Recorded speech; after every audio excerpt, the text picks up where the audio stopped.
तो कोई super hero कितना तगड़ा है ये उसकी एंट्री से ही पता लग जाता है। और इसीलिए तो जो सुपर हीरो जितना पावरफुल और महान होता है उसकी एंट्री भी उतनी ही ग्रैंड होती है। तो आइए आज की इस वीडियो के अंदर हम सुपर हीरोज की एंट्रीज के बारे में ही बात करते हैं और जानते हैं एमसीयू और डीसी के 10 ऐसे सुपर हीरोज के बारे में जिनकी एंट्री सबसे बेस्ट है। और हाँ, एक चीज मैं आप सबको बता दूं कि इस लिस्ट के अंदर बताई जाने वाली रैंकिंग पूरी तरह से फैन बेस के अकॉर्डिंग बनाई गई है। यानी कि इस लिस्ट के अंदर जिस भी सुपर हीरो की एंट्री जितनी ऊपर होगी उसका मतलब यही होगा कि फैंस ने उसकी एंट्री को सबसे ज्यादा पसंद किया है और इसी हिसाब से नंबर 1 की एंट्री को फैंस सबसे ज्यादा पसंद करते हैं। तो अगर आप भी जानना चाहते हैं कि नंबर 1 पर किस सुपर हीरो की एंट्री है तो आप इस वीडियो को पूरा अंत तक जरूर देखना। और number 10 captain Marvel in Avengers end game. तो कैप्टन मार्वल एमसीयू के अंदर अब तक सिर्फ 2 मूवीज के अंदर दिखी है। हालांकि वो शैंग-ची मूवी और मिस मार्वल की सीरीज में भी नजर आई है, बट उसका प्रॉपर अपीयरेंस अब तक सिर्फ कैप्टन मार्वल मूवी और एवेंजर्स एंड गेम में ही हुआ है। लेकिन इतने कम बार अपीयर होने के बाद भी कैप्टन मार्वल की सबसे बेस्ट एंट्री होती है एवेंजर्स एंड गेम के फाइनल फाइट सीन के अंदर, जहाँ पर जब थैनोस खुद को बचाने के लिए अपने वॉरशिप से सब पर मिसाइल चलवा देता है, तब उसके बाद ही उस हमले को रोकने के लिए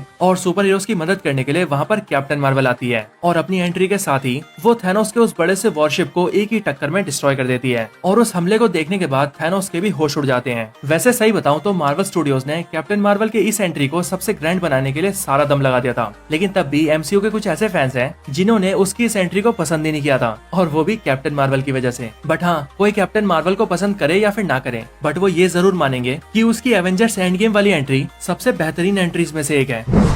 number 9 Quicksilver in X Men Apocalypse. Marvel Cinematic Universe का क्विक सिल्वर सबसे पहले अपीयर हुआ था एवेंजर्स एज ऑफ अल्ट्रॉन के अंदर, लेकिन इसी मूवी के फाइनल फाइट सीन के अंदर अल्ट्रॉन उसके ऊपर गोलियां बरसा के उसे मार भी देता है और इसीलिए उस क्विक सिल्वर की तो हमें कोई खास एंट्री नहीं दिखती। लेकिन अगर हम बात करें एक्समैन के क्विक सिल्वर की तो उसकी एंट्री बहुत कमाल की होती है। क्विक सिल्वर की स्पीड इतनी ज्यादा है कि जब वो एक्समैन एपोक्लिप्स मूवी के अंदर अपीयर होता है या यूं कहूं अपनी एंट्री मारता है, तब उसके सामने होने वाला ब्लास्ट उसके लिए बहुत स्लो होता है, क्योंकि एज ऑफ कोर्स उसकी स्पीड इतनी ज्यादा है। और फिर इसीलिए अपनी सुपर स्पीड का यूज करते हुए वो ज़ेवियर मैंशन में रहने वाले हर एक बच्चे की जान बचा लेता है। और इसीलिए क्विक सिल्वर की इस एंट्री की वजह से फैंस एक्समैन वाले क्विक सिल्वर को बहुत पसंद करते हैं। Number 8 Wonder Woman in Batman versus Superman Dawn of Justice. तो Superman versus Batman Dawn of Justice DC extended universe की सेकंड मूवी है जो कि रिलीज हुई थी मैन ऑफ स्टील के बाद। और जैसा कि इस मूवी के नाम से पता चल रहा है, वैसे ही इस मूवी के अंदर बैटमैन और सुपरमैन आपस में लड़ते हैं। लेकिन इस मूवी के अंदर ट्विस्ट तब आता है जब सुपरमैन और बैटमैन के सामने डूम्सडे आता है, और वो डूम्सडे लिटरली इतना ज्यादा पावरफुल होता है कि उसके सामने सुपरमैन और बैटमैन दोनों मिलकर भी कुछ नहीं कर पा रहे थे। लेकिन जब उसी फाइट सीन के अंदर डूम्सडे सुपरमैन को ऑलमोस्ट खत्म ही करने जा रहा होता है, तभी वहाँ पर एंट्री होती है वंडर वुमन की, जो कि वहाँ पर आते ही सुपरमैन को बचा लेती है। ये एंट्री वंडर वुमन की डीसीयू के अंदर पहली एंट्री होती है। हालांकि वो दिखती तो पहले भी है, लेकिन प्रॉपर कॉस्ट्यूम में उसका अपीयरेंस यहाँ पर पहली बार होता है और इसीलिए यहाँ पर इसका बैकग्राउंड म्यूजिक भी चलता है। Number 7 Batman in the Batman. तो बैटमैन के ऊपर इतनी सारी मूवीज बन चुकी है जितनी मूवीज डीसी के और किसी कैरेक्टर के ऊपर नहीं बनी। और हाँ, बैटमैन की मूवीज की सबसे कमाल बात ये होती है कि उन मूवीज के अंदर बैटमैन की एंट्री बहुत कमाल की होती है। लेकिन हाँ, जिस बैटमैन की एंट्री को सबसे ग्रैंड माना जा रहा है वो एंट्री है रॉबर्ट पैटिंसन के बैटमैन की, जिसकी मूवी अभी पिछले साल ही रिलीज हुई थी। बैटमैन की ये एंट्री बहुत ही ज्यादा डार्क और डेंजरस थी, और यहाँ पर बैटमैन की एंट्री से ये साफ पता लग रहा था कि वो इनमें से किसी से भी बात करने तो नहीं आया, बल्कि अगर वो आया है तो इन सबकी धुलाई करने आया है। साथ ही साथ इस पूरे सीन के अंदर बैटमैन का धीरे से वॉक करना, इन सब का बैटमैन से डरना और फिर डर के मारे बैटमैन के ऊपर हमला करना, इस पूरी एंट्री सीन को बहुत कमाल का बना रहे थे। और शायद इसी वजह से बैटमैन की ये वाली एंट्री लोगों को बहुत ज्यादा पसंद आई थी।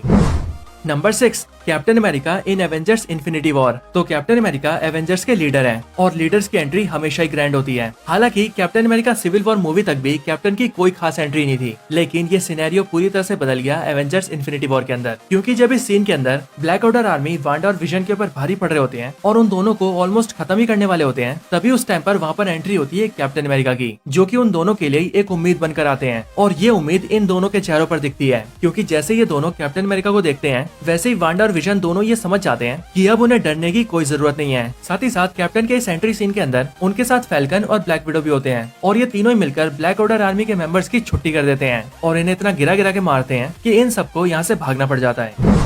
Number 5 Hulk in the Avengers. Hulk तो खुद ही बहुत ही कमाल का बंदा है, और जो खुद इतना कमाल का हो उसकी एंट्री कैसे कमाल नहीं होगी। हल्क की बेस्ट एंट्रीज की बात करें तो उसकी तो बहुत सारी एंट्रीज बेस्ट हैं। फिर चाहे बात करें थॉर रैग्नारोक के अंदर सकार प्लेनेट में थॉर के सामने आने की, या फिर एवेंजर्स इन्फिनिटी वॉर में थैनोस की बजाने की, हल्क ने सब जगह धुआं उठाया है। लेकिन फिर भी अगर बात करें हल्क की सबसे बेहतरीन एंट्री की, तो वो थी साल 2012 में आई द एवेंजर्स के अंदर। द एवेंजर्स की फाइनल फाइट सीन के अंदर जब एवेंजर्स टीम के 5 मेंबर्स मिलकर चित्तौरी आर्मी के सामने बहुत ही कमजोर लग रहे रहे थे तभी उसी टाइम पर वहाँ पर एंट्री होती है ब्रूस बैनर की, जो कि देखते ही देखते हल्क में ट्रांसफॉर्म हो जाता है और अपने सामने से आ रहे लिवाइथन को एक ही पंच में नॉकआउट कर देता है। और इसी सीन को देखकर पहली बार सबको ये पता लगता है कि हल्क की ट्रू पावर्स आखिर कितनी ज्यादा है, और यहीं से हल्क की एंट्री का ये सीन बहुत ज्यादा ग्रैंड बन जाता है।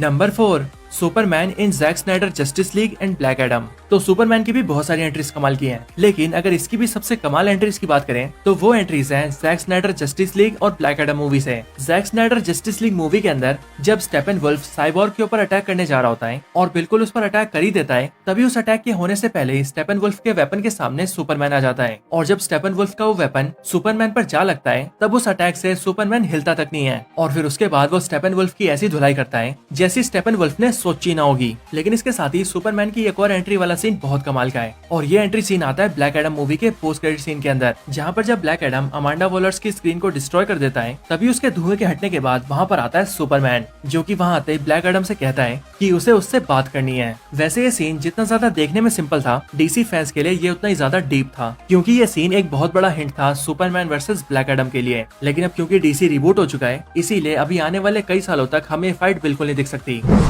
Number 3, iron man in Avengers infinity war. तो आयरन मैन की तो सारी एंट्री कमाल की है, फिर चाहे बात करें आयरन मैन 2 मूवी के अंदर उसके स्टार एक्सपो में आने की, या फिर Captain America Civil War movie के अंदर उड़ते हुए हेलीकॉप्टर के अंदर अपना आर्मर पहनने की। लेकिन आयरन मैन की सबसे बेहतरीन एंट्री मानी जाती है एवेंजर्स इन्फिनिटी वॉर के अंदर। एवेंजर्स इन्फिनिटी वॉर के अंदर जब ब्लैक ड्वार्फ और एबोनिमो डॉक्टर स्ट्रेंज के टाइम स्टोन को लेने आते हैं और स्टोन को पाने के लिए सब जगह तबाही मचाने लगते हैं, तब उसी टाइम पर अपना टोनी स्टार्क उन दोनों के सामने आता है और अपने आर्मर का सूटअप करते हुए वहाँ पर अपनी कमाल की एंट्री लेता है और पहनता है नैनोटेक से बने हुए अपने मार्क 50 आर्मर को। ये एंट्री सीन इतना कमाल का होता है कि इस सूटअप को देखकर ब्रूस के भी होश उड़ जाते हैं।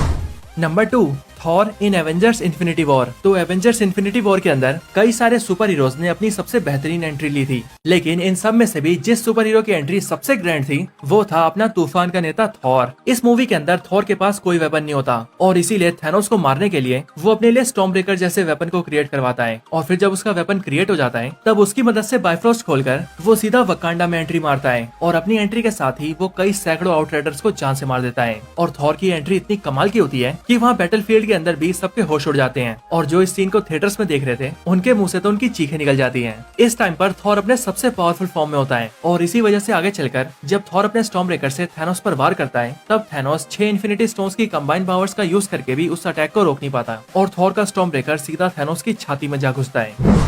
नंबर 1, स्पाइडरमैन इन स्पाइडरमैन नो वे होम। तो अब कोई माने या फिर ना माने, लेकिन स्पाइडरमैन नो वे होम के अंदर टॉबी मैगवायर और एंड्रू गारफील्ड के स्पाइडरमैन की एंट्री सबसे कमाल की एंट्री है, या फिर यूं कहें सबसे कमाल की सुपर हीरो एंट्री है। इस सीन के अंदर जब पीटर का दोस्त नेड डॉक्टर स्ट्रेंज के नकेल की मदद से एक पोर्टल खोलता है, तभी उस पोर्टल के अंदर से पहले एंड्रू गारफील्ड का स्पाइडरमैन बाहर आता है और फिर बाहर आता है टॉबी मैगवायर का स्पाइडरमैन, और इन दोनों का एंट्री वाला सीन इतना ग्रैंड होता है कि इस सीन को देखकर सारे फैंस अपनी सीटों पर खड़े हो जाते हैं। तो दोस्तों यही थी वीडियो